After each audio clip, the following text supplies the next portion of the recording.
Olá, queridos.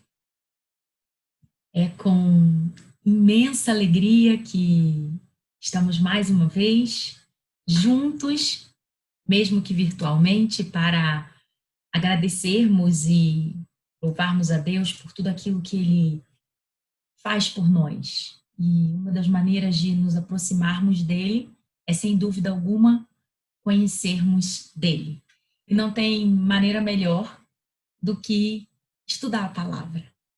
Por isso que é um momento tão rico, onde juntos podemos compartilhar de experiências quando podemos estar reunidos ao vivo. E nesse momento específico e diferenciado, podermos ouvir aquilo que é a palavra de Deus e aquilo que é o desejo de Deus para as nossas vidas.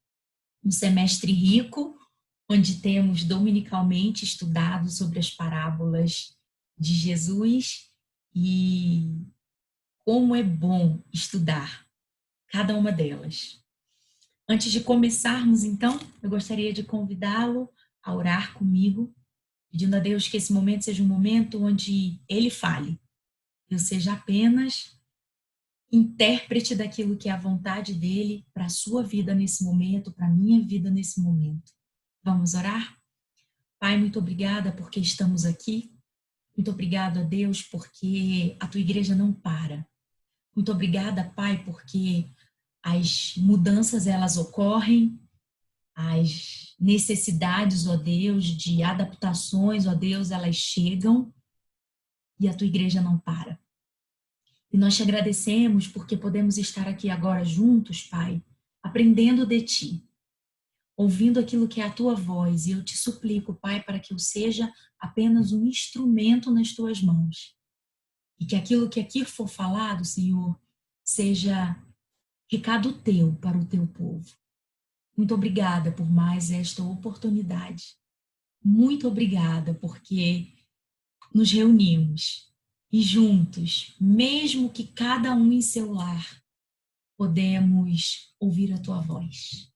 O que eu te peço e te agradeço imensamente. Em nome do teu Filho amado Jesus, Senhor e Salvador nosso. Amém. Então, coube a mim conversar um pouquinho com cada um de vocês sobre a parábola do bom samaritano. E foi uma grata surpresa e alegria poder reservar um tempo para compartilhar as riquezas que nós conseguimos aprender quando paramos para ler essa passagem e especificamente esse momento de Jesus aqui na Terra para ensinar ao povo a viver de acordo com a vontade de Deus. Então eu te convido a acompanhar comigo um pouquinho daquilo que a gente pode aprender sobre com esta parábola. Então vamos lá. Antes de começar, eu tenho certeza que não é novidade, mas vale reforçar que parábola é um conto criado para dramatizar de forma inesquecível uma mensagem que você deseja passar. Então, todas as histórias contadas por Jesus através das parábolas, elas foram criadas. E cada uma delas com um objetivo muito específico e claro, uma linguagem simples para passar uma mensagem clara, específica. E aí, eu convido então os irmãos para que nós pensemos naquilo que foi o desejo de Jesus quando ele contou então a parábola do bom samaritano. E aí, então, convido, se você está aí com a sua Bíblia aberta, que você me acompanhe e nós vamos começar a nossa conversa lendo a parábola. E a partir disto, a gente então vai esmiuçar e tentar entender qual é o objetivo maior de Jesus através dessa história. Então, eu te convido a abrir a sua Bíblia em Lucas 10. Nós vamos ler inicialmente os versículos de 30 a 37. Acompanhe comigo. Jesus prosseguiu dizendo: um homem descia de Jerusalém para Jericó e caiu nas mãos de alguns ladrões. Estes, depois de lhe tirar a roupa e lhe causar muitos ferimentos, retiraram-se, deixando-o semi-morto. Por casualidade, um sacerdote estava descendo por aquele mesmo caminho e, vendo aquele homem, passou de largo. De igual modo, um levita descia por aquele lugar e, vendo, passou de largo. Certo samaritano, que seguia o seu caminho, passou perto do homem e, vendo-o, compadeceu-se dele. E, aproximando-se, fez curativos nos ferimentos dele, aplicando-lhes óleo e vinho. Depois colocou aquele homem sobre o seu próprio animal e levou-o para uma hospedaria e tratou dele. No dia seguinte, separou 2 denários e os entregou ao hospedeiro, dizendo: cuide deste homem, e se você gastar algo a mais, farei o reembolso quando eu voltar. Vamos parar aqui. Essa é a história que Jesus contou, então. E aí, eu convido a você, meu querido irmão, que separou um tempinho para me ouvir, a se lembrar de um momento da história que faz toda a diferença para aquilo que vamos conversar hoje. Gostaria que a gente ficasse com isso guardadinho, porque isso faz todo sentido lá na frente. Toda a lei se resume no mandamento: amar a Deus de todo o seu coração e ao seu próximo como a si mesmo. Guardem essa informação, porque ela faz muita diferença no decorrer de toda a nossa conversa. Muito bem. Qual a mensagem principal de Jesus quando ele, então, apresenta a parábola do bom samaritano? Eu te convido, então, a pensarmos sobre ela, sobre a principal mensagem que Jesus quis passar com esta história, com este conto. Sem dúvida alguma, a parábola do bom samaritano é uma das parábolas mais queridas e interessantes de Jesus, né? Então, assim, ela marca uma história que nos causa certo espanto e uma capacidade de de chamar a atenção dos atos que ocorrem durante o conto que Jesus conta. Então, assim, sem dúvida alguma, é uma história e um conto criado para trazer à memória algumas informações que fazem diferença, chamam-nos a atenção. E lá na frente a gente vai ver por quê. Por essa razão, e quando eu faço a primeira pergunta, de forma a estudarmos um pouquinho sobre qual a principal mensagem da parábola, eu te convido a pensar que é simplista demais a gente afirmar que a mensagem principal seja demonstrar bondade para um estranho. Mas por que eu falo isso? Para que a gente comece a tentar entender por que é simplista a gente achar que a parábola ela foi escrita com o objetivo principal de nos lembrar o quanto é importante amarmos ao próximo e cuidarmos do necessitado? Eu faço essa primeira pergunta: a quem a parábola foi endereçada? Quando a gente pergunta e a gente, então, procura saber por que Jesus, então, contou essa história do bom samaritano, a gente tem que levar em consideração para quem Jesus contava essa história. E aí, eu já trago a resposta, que é ao legalista religioso. Um dos grandes estudadores e conhecedores, um dos grandes líderes religiosos, ele não foi nomeado, mas caracterizado como um líder religioso e que naquela época era um grande contestador e se irritava bastante, muitas vezes, com a postura de Jesus ali na terra, confrontando muitas vezes aquilo que eles acreditavam ser o correto. Então, a gente não pode se esquecer que o endereço, essa parábola, ela teve um remetente muito específico. E, me perdoe, um destinatário muito específico. E quando a gente, então, escreve, ou fala, ou conversa com um destinatário, é importante sim, que a gente entenda qual é a nossa principal mensagem para esse destinatário. por que que a gente está hoje enviando uma informação ou uma mensagem para esse destinatário? Então, a gente precisa conhecer um pouquinho do destinatário, e aí eu convido os queridos, então, a começar a acompanhar um pouquinho qual é a realidade que Jesus se encontrava quando ele, então, conta a história do bom samaritano. Em primeiro lugar, é importante a gente lembrar e ressaltar que essa história ela veio para mostrar o quanto nós ficamos aquém daquilo que a lei de Deus exige. E só reforça que obras, méritos religiosos, eles não são suficientes para conquistar o favor de Deus. E aí a gente então tenta entender isso dentro do contexto daquele momento.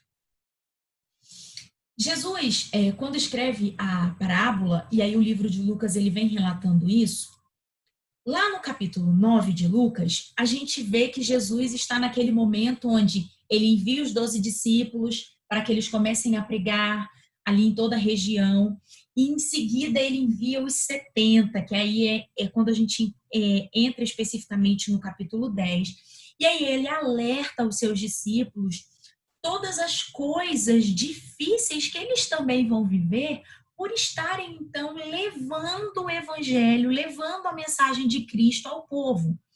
Ele é muito enfático e muito duro, inclusive, quando ele cita três regiões específicas, Cafarnaum, Corazim e Betsaida, e ele é muito duro nas palavras que ele leva diante da possibilidade da não aceitação do evangelho e de tudo que os discípulos eles devem esperar receber do povo, porque é uma possibilidade. Então, Jesus é muito duro nessas palavras.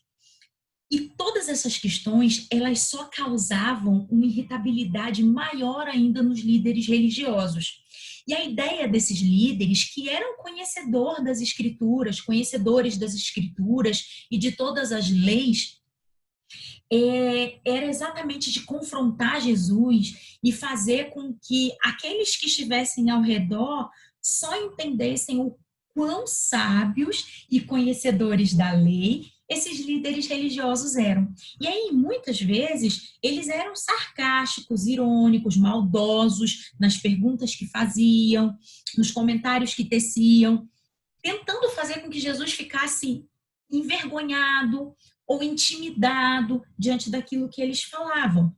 Então, o contexto de onde se conta a parábola do bom samaritano foi exatamente este. É um momento onde, então, ele envia os seus discípulos, alerta os discípulos de tudo aquilo que é possível que aconteça, ensina como eles podem e devem se comportar quando não forem bem recebidos e também a maneira como eles se comportam, que eles devem se comportar em sendo bem recebidos por aqueles que os aceitarem.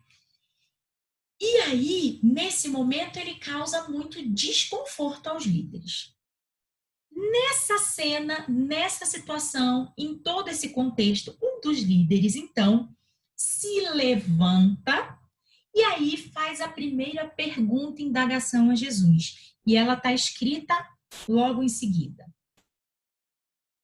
Mestre, o que preciso fazer para herdar a vida eterna? Então aí começa um diálogo entre Jesus e aquele que foi o destinatário inicial desse conto, que foi o líder religioso. Por todo o contexto e por toda a história, por toda a situação em que essa pergunta foi inserida, fica muito evidente, claro, que o desejo dele era provocar uma situação que intimidasse Jesus diante daqueles que ali estavam. Não nos. É importante que a gente não deixe de observar a importância e até a veracidade daquilo que esse líder pergunta para Jesus naquele momento. A questão maior é carregada de que vem essa pergunta.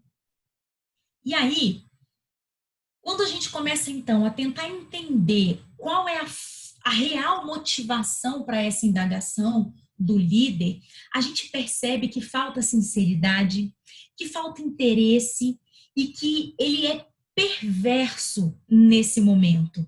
Na verdade, ele não tem um desejo real de ouvir de Jesus aquilo que ele, como ser humano, como servo humilde, gostaria de ouvir do seu líder e do seu é, grande admirador, para que então ele passasse a praticar. Não é essa a intenção desse perito da lei. A intenção é exatamente perversa, dificultar, intimidar, envergonhar Jesus diante da população e reforçar para esse povo o quão inteligente, conhecedor da lei ele é. Então, o grande problema não é a pergunta em si, até porque a pergunta de o que eu preciso fazer para reinar, para herdar a vida eterna, é uma pergunta que é feita em diversos momentos na Bíblia. A gente pode se lembrar de algumas situações, como, por exemplo, a conversa, o diálogo com Nicodemos, o diálogo com o jovem rico, que trazem essa mesma indagação.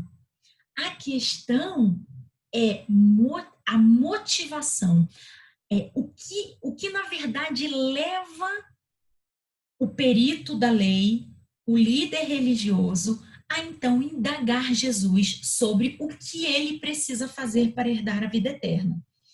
E Jesus apresenta diversos textos, eu não vou ler com os irmãos, mas eu deixei relatado aqui, são diversos textos da Bíblia, e a gente tem João carregado dessas respostas, de quais são os passos que devemos dar, então, para alcançar e para herdar a vida eterna. É importante lembrar também que o Antigo Testamento, ele vinha muito carregado de expor a importância de ser um servo fiel e verdadeiro para alcançar a vida eterna. A questão é que, principalmente o povo judeu, ele se prendeu em algumas situações que fugiam aquilo que levava um ser humano a se tornar um fiel verdadeiro. E quando eu digo isso, eu digo porque o judeu, ele trazia consigo, de maneira muito forte, de que a linhagem, os ritos, as tradições, as cerimônias lhe garantiriam essa vida eterna. Só que também isso gerava incômodo, a ponto de trazer à mente perguntas assim: poxa, será que só isso é suficiente para eu fazer? Não, mas eu aprendi que o fato de ser da linhagem, de ser puro, a descendência, o fato de cumprir os ritos religiosos, os cerimoniais, me garantem a vida eterna. No entanto, a gente sempre fica com aquela, mas será que só isso? Então, em alguns momentos da Bíblia, a gente tem essa pergunta. E Jesus, enquanto aqui na Terra, ele responde isso algumas vezes. Eu convido aos queridos para que gastem um tempinho fazendo a leitura desses versículos que eu deixo separado aqui, onde é uma fala mesmo de Jesus. E em nenhum momento vocês perceberão que a obrigatoriedade para se ter a vida eterna é ser da linhagem, é cumprir os ritos religiosos, trazer arraigado em nossas vidas todas as tradições. Em nenhum momento.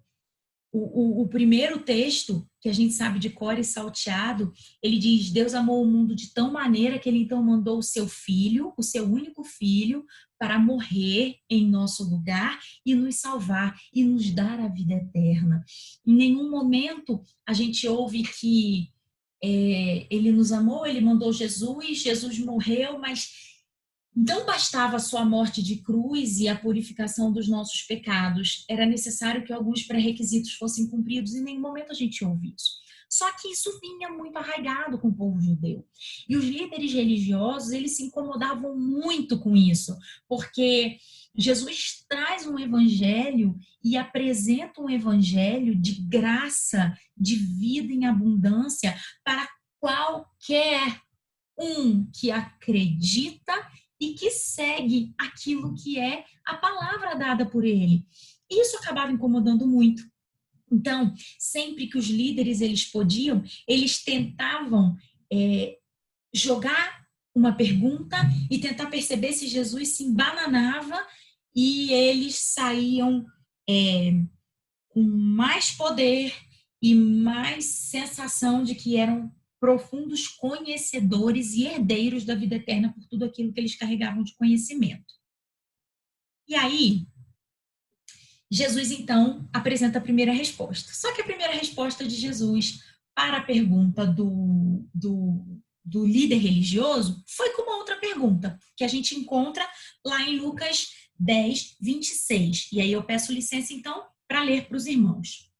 Então, depois que ele pergunta, mestre, que farei para herdar a vida eterna? Jesus responde, o que está escrito na lei? Como você a entende? Aí, logo em seguida, ele tem a resposta do líder religioso, que é enfático na resposta e corretíssimo. Ele realmente era conhecedor da lei, e disso Jesus não tinha nenhuma dúvida. Ele saberia que a resposta viria à letra da lei.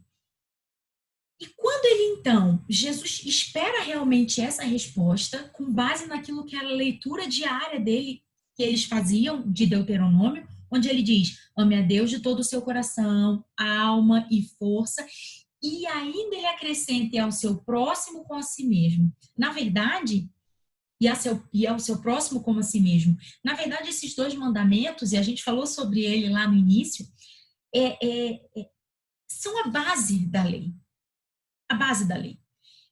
Os 10 mandamentos, eles se dividem em duas categorias exatamente para deixar muito claro que a base da lei é amar ao nosso Deus de todo o nosso coração, com toda a nossa alma e força, e ao nosso próximo, como a nós mesmos. Se a gente conseguisse viver isso, a gente não precisaria nem de mais regra. Essa é a base da lei. Muito bem, quando ele ouve, então, a resposta, ele tem, então, o que a gente considera como um resumo perfeito das exigências morais da lei. Era exatamente isso que a lei pregava. Amar a Deus de todo o nosso coração, com toda a nossa alma e força, e ao nosso próximo, como nós amamos a nós mesmos. Essa é a resposta perfeita, que traz com perfeição aquilo que é a exigência moral da lei. Só que aí, quando ele então responde isso a Jesus, Jesus é sucinto em dizer, você quer a vida eterna? Obedeça a lei. Nesse momento, a gente pode parar e perguntar, mas por que Jesus pede para que esse perito da lei obedeça à lei? Em alguns momentos, a gente ouve exatamente o contrário, onde Jesus diz que quando ele prega sobre toda a questão da vida eterna, ele traz a ideia de que para que você tenha a vida eterna, você reconheça tudo que eu fiz por você. Que eu morri na cruz, eu te salvei, e de graça, com favor imerecido, eu então te dou a condição de ser um novo homem e obter com isso a vida eterna. Mas aí, se você ouve essa resposta de Jesus, se você quer a vida eterna, obedeça a lei. E aí você diz, opa, parece meio contraditório com tudo aquilo que Jesus prega. Jesus não foi contraditório. Jesus foi simplesmente Jesus. Na verdade, tudo aquilo que o líder religioso queria causar, todo o constrangimento, toda a petulância na pergunta, que vem carregada com essa pergunta, Jesus retorna, mas de maneira muito sábia.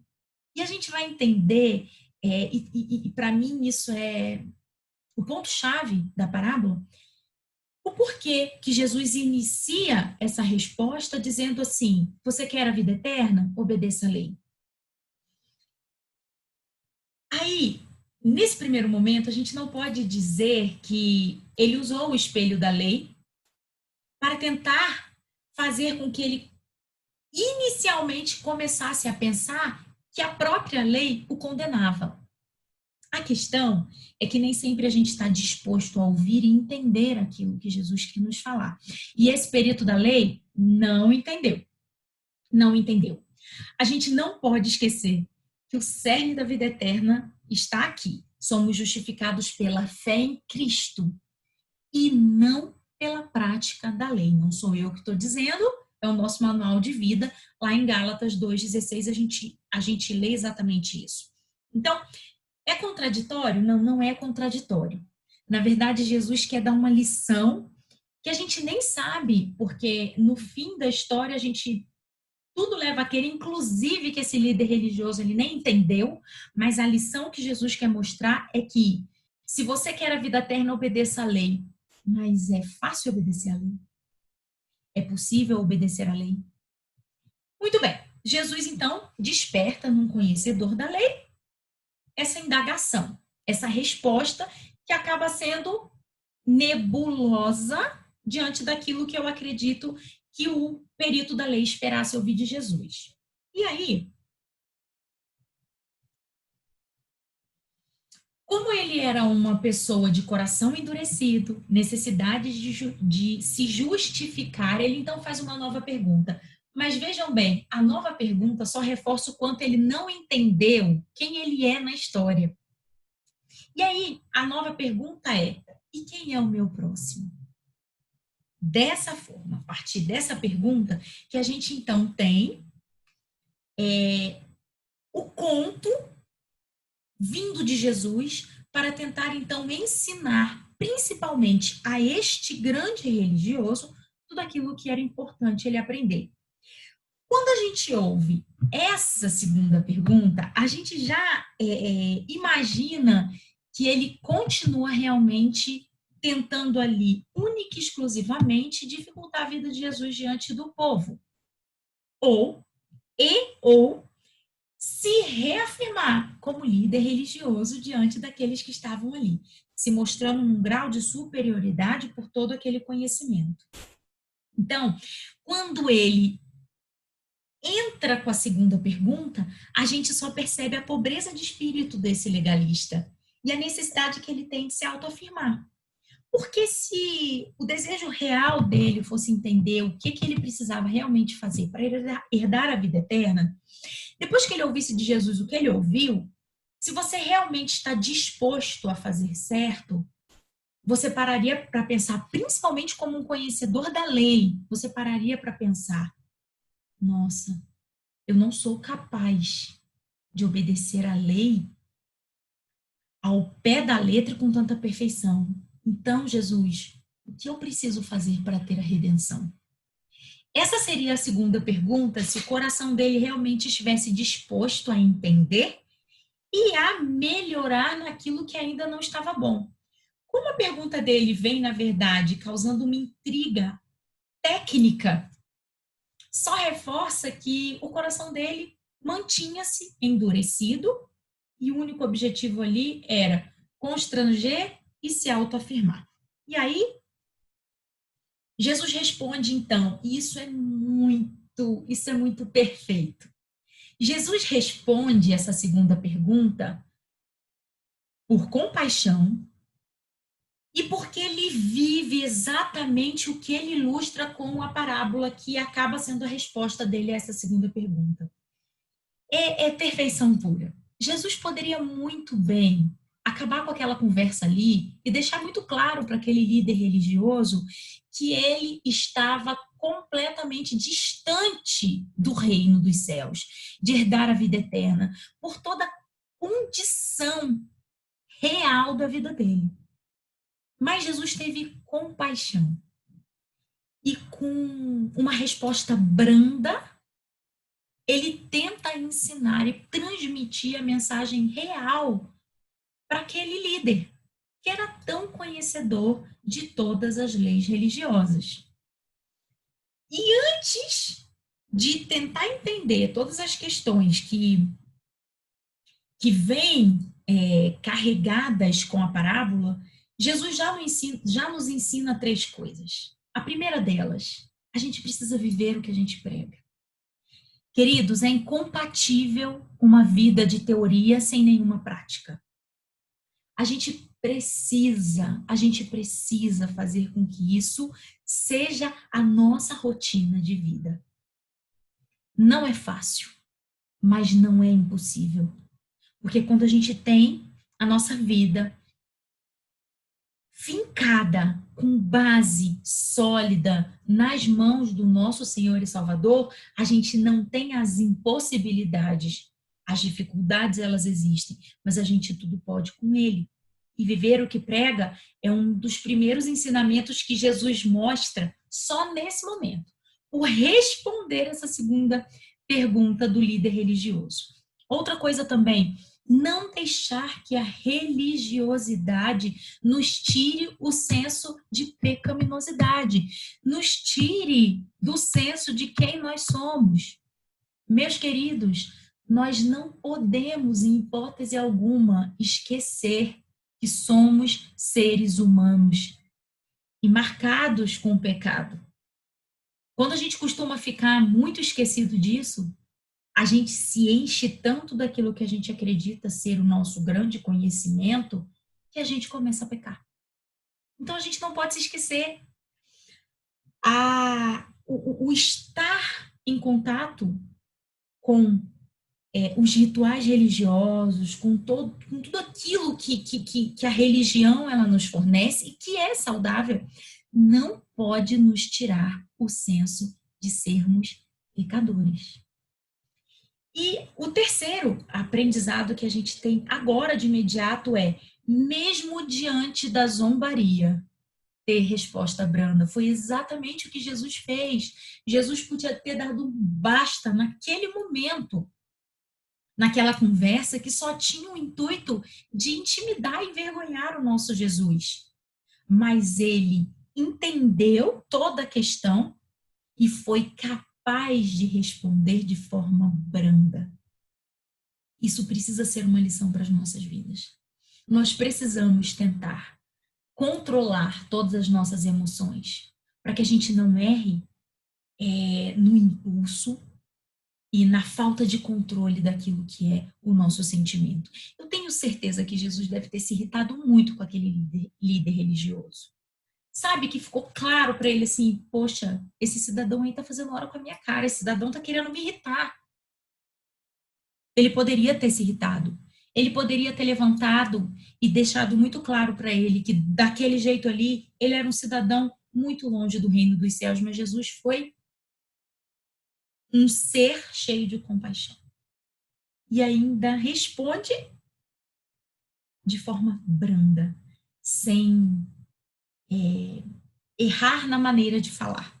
E quantas vezes a gente tem que cuidar para que a gente não caia nesse grande perigo, né? De perder a razão por não saber falar. E aí, então, eu convido os queridos a que a gente comece a pensar nos personagens e no cenário da parábola. Eu acho que já tem ficado muito claro, e o meu desejo é que fique muito claro, que eu não vou seguir aqui a linha de trabalhar a questão do amor ao próximo, de termos compaixão do próximo, de ajudarmos e cuidarmos do necessitado, porque eu acredito ser um braço secundário daquilo que a parábola traz. Na verdade, quando a gente lembra do destinatário, o destinatário ele já tinha tudo isso em mente. O destinatário ele já conhecia a lei, e a lei é muito clara quanto a amar ao próximo e cuidar dele. Só que entre conhecer a lei e viver uma vida de novidade com Jesus, existe uma lacuna imensa. Então, precisamos entender que, como se trata de um destinatário conhecedor da lei e da verdade, ele precisava entender que isso não era suficiente para alcançar a vida eterna. porque de nada adiantava todo o conhecimento dele com um coração tão duro, com um coração tão frio, tão distante. Na verdade, não por não amar ao próximo, porque eu nem acredito que ele faria isso e fazia isso também, porque normalmente eles eram o quê? Uma capa de bondade sem vivência. Mas por entender que nós precisamos, nós precisamos entender que não é a lei e o conhecimento da letra da lei pura que nos levará aos céus. Então, essa é a mensagem principal. Não adianta sermos conhecedores e não praticantes. Nós precisamos entender a lei e praticá-la de forma a buscarmos agir da melhor forma possível, não nos esquecendo da natureza pecaminosa que temos. E aí, o cenário, então, é de uma estrada que é perigosa e que vem, então, carregada de um assalto. Essa estrada, ela é entre Jerusalém e Jericó, ela tem cerca de 24 quilômetros, trechos bastante sinuosos, com montanhas, sem nenhuma vegetação, muitas cavernas, então muito propícia para assaltos mesmo. Uma estrada que, em época de festas, ela era até muito movimentada, mas tirando as épocas de festejos, ela costumava ser uma estrada de pouco movimento, que favorecia muito, então, os riscos. Sem contar que tinham pouquíssimas casas, pouquíssimos lugares de parada. Então, realmente era um cenário muito propenso a esses tipos de situações, como, por exemplo, um assalto. E aí a gente lembra, então, que a parábola do bom samaritano começa exatamente assim. Um judeu, então, em viagem, ele é assaltado, levam tudo dele, e além de levar tudo dele, deixá-lo seminu, eles ainda batem, maltratam e deixam o judeu caído ali como se estivesse morto, né? Então, é nesse cenário que acontece aí entre Jerusalém e Jericó. Depois nós temos, então, o judeu, o sacerdote e o levita. Esse judeu, então, caído, semi-morto, semi-nu, numa situação deplorável, tem, então, a graça de ter passando por ali um sacerdote. Lembrando que era uma estrada sem muitos movimentos quando não se tratavam de datas festivas. Então, o fato de alguém estar passando por ali foi uma graça. E aí, mais ainda de ser um sacerdote. O sacerdote, aquele que vivia na tribo de Levi, que era descendente de Arão, que oferecia sacrifício no templo, que representava o melhor dos homens. Poxa vida, um sacerdote passando por ali era tudo que o judeu precisava. Um homem que, entendedor da lei, entendedor de todos os mandamentos, ele exerceria ali aquilo que é o mandamento chefe da lei. E aí, o que a gente tem de ação desse sacerdote? Ele simplesmente, deliberadamente, ou seja, ele quis passar para o lado oposto da estrada, ignorando o necessitado. Logo em seguida, vem o levita. O levita, que também ele vem carregado de um conhecimento extremo daquilo que era a lei de Deus, né?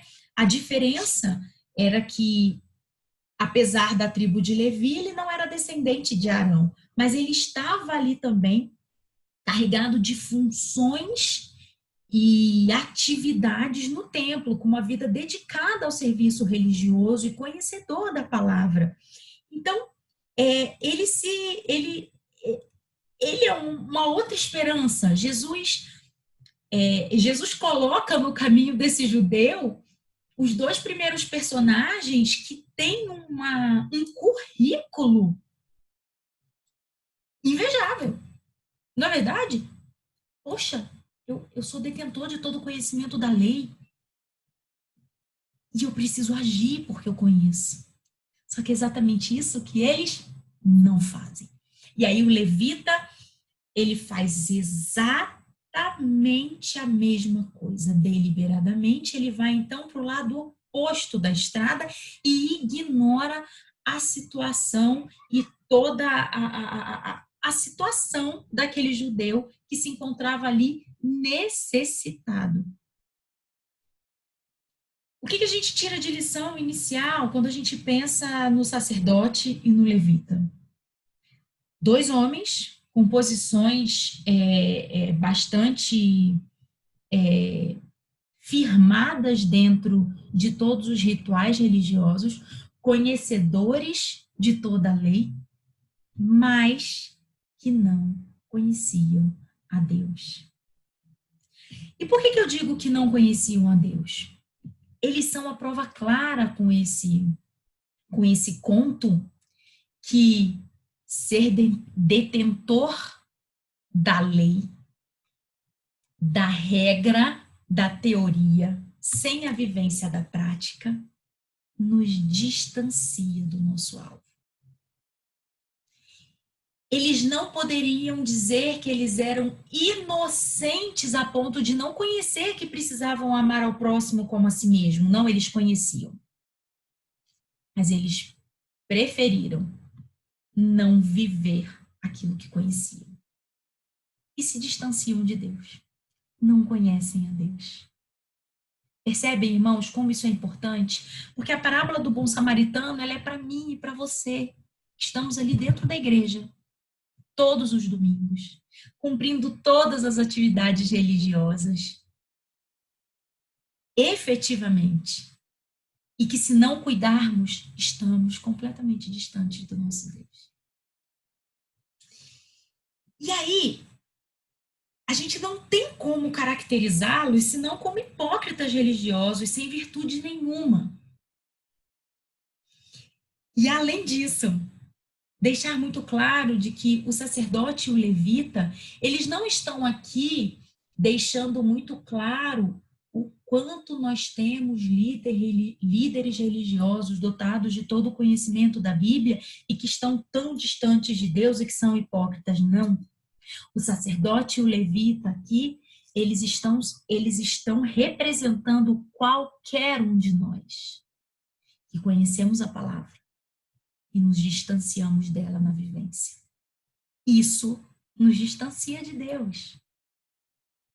Percebem que esse sacerdote, esse levita, sou eu, é você, independente de quem nós somos ali dentro da igreja. O fato de conhecermos a verdade, de entendermos a palavra e de não vivermos a palavra, nos distancia de Deus. E nós falhamos sempre. Nós falhamos sempre. Com indiferença cega, com insensibilidade, com desrespeito ao necessitado. E toda vez que eu me deparo com essa parábola, eu me lembro muito daquilo que, inclusive, a gente tem no versículo 21, e me lembro muito da postura dos nossos pequeninos. Nas minhas duas experiências com os meus dois filhos, eu vivi isso de maneira muito clara e evidente. Enquanto crianças, quando nós estamos passando de carro ou a pé pela rua, encontramos uma pessoa sem casa, sem moradia, mal vestida, suja, adoecida, os pequeninos sempre nos indagam: mamãe, a gente não vai ajudar?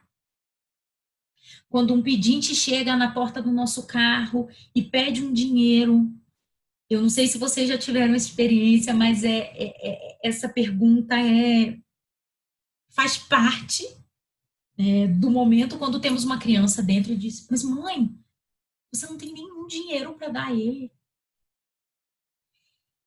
Isso só reforça que o reino e todo o conhecimento verdadeiro está com os pequeninos. Porque à medida do tempo, à medida que crescemos e começamos a nos achar donos de todas as verdades e razões, elas vêm, as justificativas, elas vêm aparecendo. Não, eu não vou dar dinheiro para esse moço aí não, porque esse moço aí vai pegar o meu dinheiro e vai comprar droga. Esse moço vai pegar o meu dinheiro e vai beber.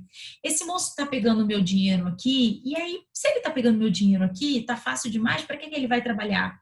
Justificativas, justificativas, justificativas. E essas justificativas são as que a gente começa a passar para as nossas crianças, para os nossos pequeninos, que têm carregados, que têm o conhecimento daquilo que, na verdade, é a essência do reino. Queridos, em nenhum momento nós ouvimos que a gente precisa ajudar o necessitado se ele te provar que ele trabalha. E olha que quando eu falo isso para o irmão, eu estou falando isso para mim. Eu só posso ajudar o necessitado porque eu tenho certeza que ele realmente está trabalhando, mas ele ganha pouco, ele não tem, mesmo assim, ele não está conseguindo dar conta da vida. Agora, se eu não tenho noção do que ele vai fazer com a minha ajuda, não. Em nenhum momento a gente tem isso de aprendizado.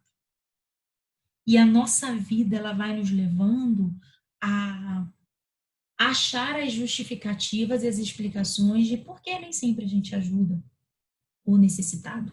E esse do pedinte no sinal é um dos muitos exemplos que a gente pode ter. Então, na verdade, a gente não pode esquecer que o sacerdote, o levita aqui, ele pode muito bem representar a mim e a você. E não necessariamente aos líderes religiosos, mas a todos nós que conhecemos a verdade. Temos uma vida dedicada aos serviços religiosos, pressupondo, assim, bons conhecimentos das Escrituras, mas que vivemos tomando atitudes sem compaixão.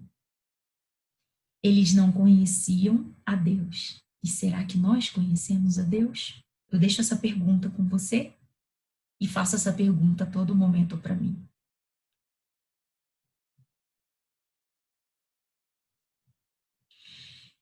Passamos então aos outros dois personagens, o judeu e o samaritano. A gente sabe que historicamente judeus e samaritanos, eles eram inimigos hard. E nesse momento então da presença da vida de Jesus ali, eles estavam no auge da briga, né? Eles não se toleravam. O judeu achava o samaritano impuro, o judeu achava que os cultos, ele tinha perdido a essência. Enfim, por toda a contextualização, por toda a questão histórica, são dois povos que, se pudessem evitar de se encontrar, eles evitavam. Tanto é que essa estrada ela nem era muito usada para que eles não se cruzassem. Então, normalmente, o povo judeu, o povo samaritano, eles preferiam fazer um caminho maior para evitar problema ali e ter que encontrar, esbarrar com um povo que era tão condenado e que condenava tanto. Então, historicamente, eles eram arqui-inimigos.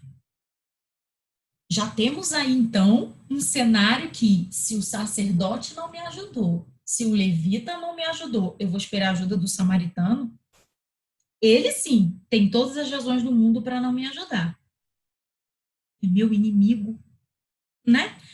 Me condena a todo momento, eu o condeno a todo momento, então, ali não existia nenhuma necessidade nem possibilidade de que houvesse nenhum tipo de ajuda. Então, historicamente, é importante que a gente lembre que isso acontece. Povo arqui-inimigo. Só que eles vêm carregados de uma nova história. Na parábola, o samaritano passa e faz tudo aquilo que o sacerdote e o levita não fizeram. Ele se compadece desse judeu, ele então cuida do judeu com aquilo que ele tinha para ele, porque óleo e vinho eram integrantes de viagem para sobrevivência. Então ele pega o óleo, ele pega o vinho, ele cuida das feridas, ele enfaixa as feridas, ele coloca esse judeu na sua condução, carrega esse judeu até uma hospedaria, paga para que ele ali fique, para que ele continue sendo cuidado depois que ele passa a noite com o judeu, e diz que no retorno ainda paga qualquer coisa extra que o dono da hospedaria tivesse que gastar para que ele tivesse, então, todos os cuidados necessários, tudo aquilo que a gente nunca esperava que fosse feito. Então, um samaritano, um arqui-inimigo, ele então tem compaixão e exerce aquilo que seria a função de qualquer um que por ali passasse, de qualquer um que por ali passasse. E aí, a gente começa a avaliar o amor desse samaritano. Quando a gente começa a avaliar o amor desse samaritano, a gente também começa a entender que a pergunta feita por esse líder religioso de quem é o meu próximo está muito longe daquilo que deveria ser a nossa pergunta diária, a todo momento que a gente levanta, onde a gente pergunta assim, onde a gente deveria perguntar assim, eu sou o próximo de quem? Não me interessa a quem eu vou ajudar. Eu preciso entender que eu preciso ajudar. Reforçando mais uma vez que o desejo do líder religioso era qualquer um menos entender de verdade o que é a nossa vida. E aí a gente esbarra na lei. A lei, ela é muito clara quando diz amar a Deus de todo o coração, de toda a força, com toda a sua alma e ao seu próximo como a si mesmo. Viver a lei nos leva àquilo que Deus pede e exige. Só que nós não podemos nos esquecer, meus amados irmãos, que nós somos seres humanos pecaminosos. E eu te pergunto, você consegue fazer todo dia, a toda hora, o que o samaritano fez por aquele judeu? Percebam como é difícil cumprir a lei com perfeição? E é por isso que não é a lei que nos salva. É por isso que se a gente dependesse da lei e do cumprimento com perfeição dela, nós estaríamos todos perdidos. Aquele amor do samaritano mais se assemelha ao amor de Jesus para conosco. Tudo aquilo que Deus fez mandando Jesus a morrer com morte de cruz e se entregar por nós, esse é o amor, a essência do amor. E os irmãos conseguem perceber o quão distante nós estamos desse amor, mesmo sendo nós conhecedores de toda a lei? O que nos aproxima da vida eterna e o que nos garante herdar o reino dos céus é uma vida voltada para Cristo e para tudo aquilo que Ele quer que façamos enquanto servos dele. Conhecer a lei, ela nos leva a entender tudo aquilo que precisamos ser aqui na Terra, mas não podemos ser hipócritas a ponto de achar que somos perfeitos em cumprir todas as regras da lei, porque a nossa natureza pecaminosa nos afasta em muito de toda essa perfeição. O que não diminui a necessidade de buscarmos diariamente sermos cada dia melhor. O que não diminui a necessidade de querermos fazer o bem sem ver a quem. De amar o nosso inimigo e de cuidar dele. Mas, queridos, não porque somos cumpridores em perfeição da lei, e sim porque depois de renovados pelo Espírito e pela presença do Espírito em nossas vidas, nós temos o desejo de buscar a face diária e o encontro diário com o nosso Jesus Cristo. Sendo assim, melhores pessoas, mesmo com todas as nossas imperfeições. A parábola ela nos mostra que a lei ela não é aquela que nos salvará e nos garantirá a vida eterna. Conhecermos a lei sem vivermos uma vida de verdade ao lado do nosso Senhor e Salvador nos afasta dele e nos dá a falsa sensação de que estamos caminhando para o reino dos céus. É importante que nos perguntemos sempre, meus amados e meus queridos, quem somos nós nessa parábola? Não por ajudar somente, mas pelo quanto a gente entende a real intenção de uma vida vivida ao lado de Jesus. E para encerrar, eu deixo com os queridos.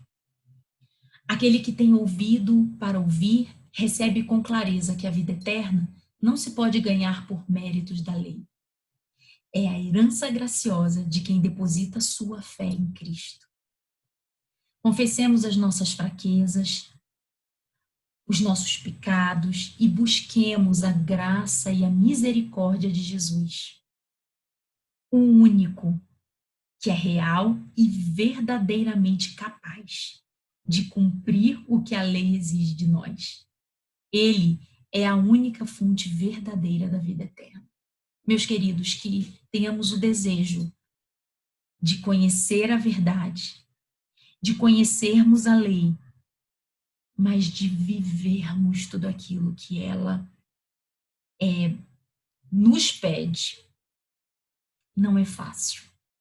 Falhamos e erramos todos os dias, mas nos entreguemos e coloquemos no altar todos os nossos erros e fraquezas. Que a gente não haja como esse líder religioso, que acredita ser autossuficiente por simplesmente ser conhecedor da lei, sem nenhuma vivência. O meu desejo é que esse momento ele fique de reflexão, para que a gente se coloque diante dessa situação e que a gente se afaste de todo esse comportamento do líder, do destinatário dessa parábola. O aprendizado de cuidar do necessitado, ele é sem dúvida nenhuma muito válido, mas a gente não pode se esquecer. A mensagem principal de toda essa história é nos mostrar que a lei por si só, ela não nos salva. Nós precisamos depender da única fonte verdadeira da vida eterna, nosso Senhor Jesus Cristo, nos rendendo a Ele, entregando a Ele todas as nossas fraquezas e dizendo a Ele diariamente: Senhor, eu estou muito longe de tudo que eu preciso ser, mas eu não quero me afastar de Ti. Eu quero estar contigo. Eu quero e desejo ser o melhor que eu posso em Ti, aquele que é capaz, aquele que cumpriu todas as exigências da lei e que sem Ele é impossível estar perto de começar a pensar em cumprir. Então, meu querido, que a nossa oração seja essa. Estejamos muito longe desses hipócritas religiosos que conhecem toda a lei ao pé da letra e vivem muito diferente de tudo aquilo que a própria lei nos ensina. Que Deus nos abençoe, que o seu domingo seja abençoado, que o seu dia seja de paz e que possamos sempre nos lembrar daquilo que realmente nós somos e de quem nós dependemos. Um grande abraço e fiquem com Deus.